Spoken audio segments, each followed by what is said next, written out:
Hello guys, it's your host again, epicalmighty. How's it going, guys? I'm not too sure if you can hear me very well, so I have a handheld webcam and I'm using the microphone on it. Yep, the light's on, so that means we are green. Okay, I don't know if you just saw the sign then, but today's episode, it's a very special episode actually. It is in light of the whole 2012 Miami, Florida zombie apocalypse. It is Zombie 101, folks. I've just put together a little segment. I'm going to be doing a few episodes on how you learn to survive a zombie apocalypse. So, here's the real nitty-gritty stuff. Deep down, every guy, maybe even some girls, want and maybe even secretly know inside that this could happen. Basically, this dates back to the early 90s, when the zombie actually first appeared in a movie. Sorry, a book, then a movie. Now there's cases all around the world. Okay, if you just type into YouTube, the History Channel, just type History Channel zombie, and it'll come up with loads of stuff there for you.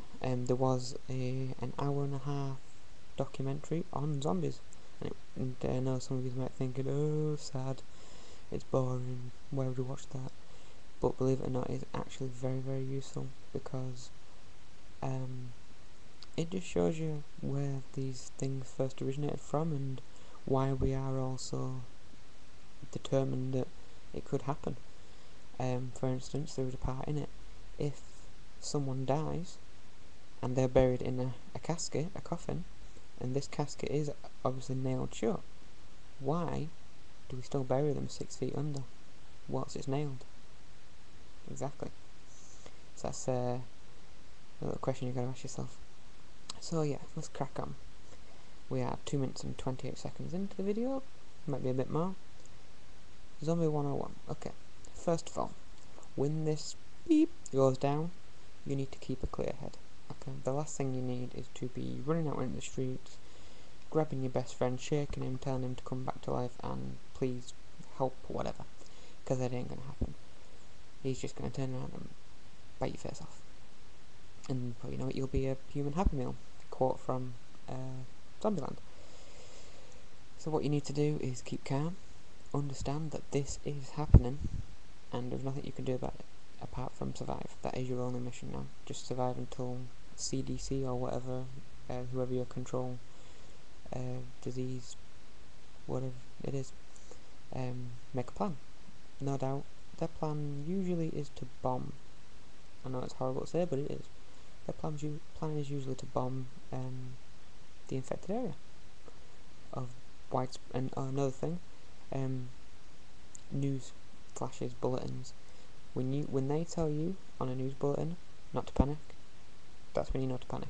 Because the last thing they want, I've said this back from day one, and I'll stand by it.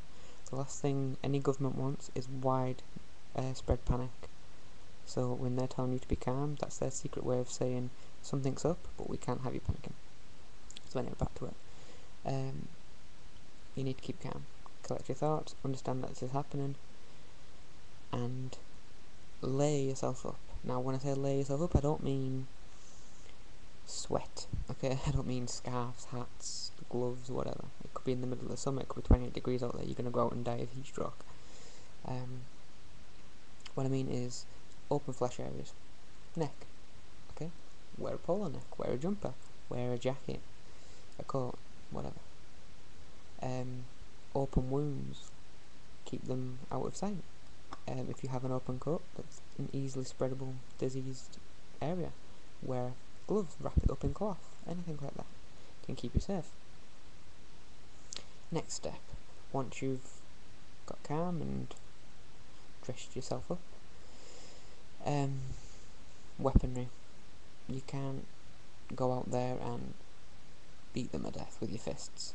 It could work, but only for a few days. Not even that. I wouldn't even suggest you do it. I'm just drawing a little sketch here. Nothing fantastic. I ain't Van Gogh. Let's have a look. They are the two main weaponries: gun and knife. So basically, you're looking at ranged and melee. If you can't get hold of a firearm, such as myself, I'm in England, we don't have guns here, then you're going to have to makeshift, make your own. For instance, there's this little test. Just try it yourself. Count yourself down from 10, and when you get to 0, look straight away around your room and find the nearest thing to you that you could use as a bludgeon weapon. So, I can see something right now, but I just won't want to use it. It's a guitar. I have a guitar in the corner of the room. I don't know if you can see it. Spin around, there's my cat. There you go. Just in the corner over there. I've thought about it. I have thought about it. But in hindsight, it's too heavy to swing. You'd get out of breath more than anything. So, I do actually have a combat knife. It's not illegal, okay? It's legitimate. It's nothing crazy. It's a hunting knife, basically. It's a long blade. The blade's about this big. It's got jags on it. I'm not going to show you because it's in my secret place, in case this stuff ever happens. Well, okay, I'll show you. I won't show you the knife, but I'll show you where it's in. There you go. Just there. Yeah. Whatever. Sorry, very unprofessional. I have a text message. Basically my knife's hidden under the drawer. You pull the drawer out, it's there. Just ready. Next to my bed.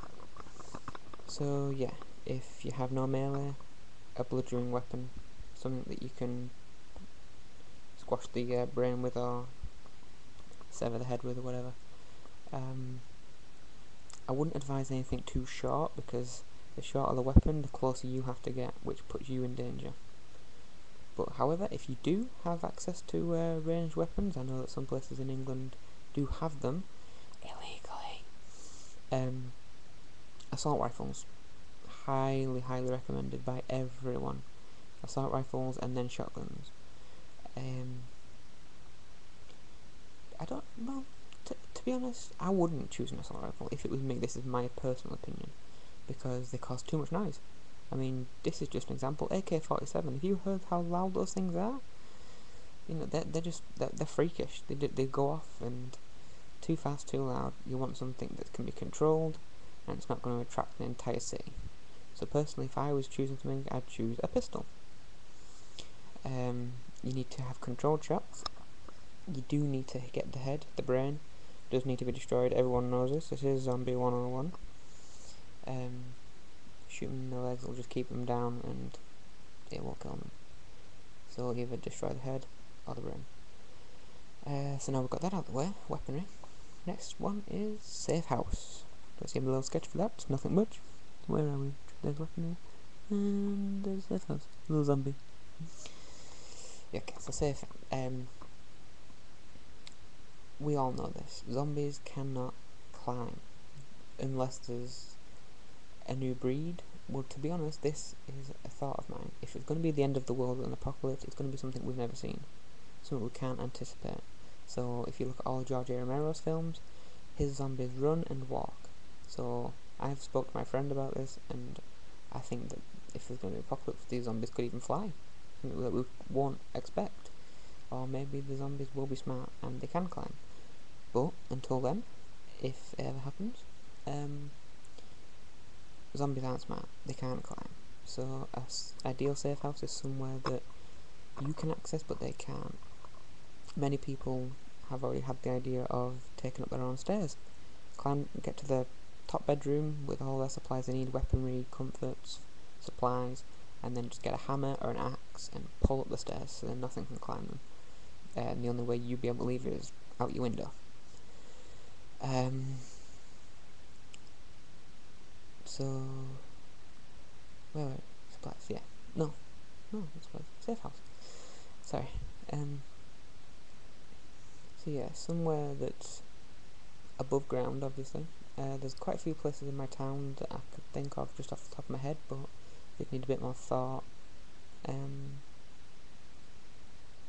just thinking. Yeah, definitely need more thought. Every time I move house quite a lot. In the past 2 years, I've moved about 8 times. So that's like 4 every year. So every time I move, I have to create a new zombie plan, because the last place I lived, it's pretty much the same as this place, to be honest. I only lived around the corner last time, but the place before that, we lived in a small community, and then the house before that, we lived in a place where my bedroom was in the attic, and I had a ladder, and that was going to be my zombie plan: pull the ladder up. No one can get up. It was just my room in the attic. So yeah, I've got to always constantly change, which is something you should be doing. Constantly change your zombie plan, just like a CV or resume. It can always be improved. That's what I'm saying. So on to the next one. Supplies. Ideal, if you're gonna have a safe house, try and have it not too far away from somewhere you can easily access supplies. Personally, myself, I was possibly, this was before my friend moved towns. Now it's just me on my Todd now, all on my own. We were gonna go into our supermarket, whether it be closed or open. They ain't stopping us. If there's a zombie apocalypse, I'm coming in. To stock up on tinned food, you need tinned food. There's things that don't go off as quick. Canned peaches or oranges are always good to keep your vitamin C. Stuff that's not too fatty, because cardio. You need cardio. If you're a blob, you're gonna be chased down, and it's gonna be looking like something off the African plains when a lion takes down a gazelle or something. There won't be anything left of you. So yeah, you need to keep supplied with fruit, vegetables. I can't really talk, I don't eat vegetables. But fruit, I eat fruit. So fruit, vegetables. You do need your meats. Obviously, you need to keep a balanced diet regime. You need fat, and obviously those little treats, the little things that count. I've always remembered that from that film. So personally, I don't think I'd be able to go forever without a can of Monster. I think I have a Monster like once every week, 2 weeks, something like that. If I haven't had one in ages, then I'll have 2 a day. So yeah, supplies. And then once you have your supplies, you should probably look about going back to your safe house and then defend from there. My advice is, if you're going to go and stock up on supplies, go out in pairs of 2 of a night time. Now, like I'm saying, this is just what I'm taking off films and TV programs. We don't know what's actually going to happen. So yeah, go out in pairs of 2 of a night time, because that's when zombies are supposedly less around, and it could be easier. So let's just recap. Weaponry. Melee, if you don't have access to range, such as assault rifles and shotguns or anything like that. Mine is a knife, but my friend said that he was going to come down to this town to pair up with me, and he was going to bring his baseball bat. That's his weapon of choice, but I don't feel comfortable with a knife. I just don't. It's too close. But he said he would, so we're going to be trading. He's going to have my knife, I'm going to have his baseball bat. Number 2, safe house. Somewhere where there's no stairs. Or there is stairs, but then you take them up, because they ain't too smart. And number 3, somewhere that's close to supplies. Keep a balanced regime, and just trying to survive. You know this by now, you've seen the films. So yeah, that's pretty much it on this episode. I'll be doing a few more episodes from there, and oh yeah, here's my t-shirt. Zombie response team. I made that. I designed it. I do have a website that designs these. It's www.timefortshirts.com. I will get back to you soon, guys. Thanks for watching.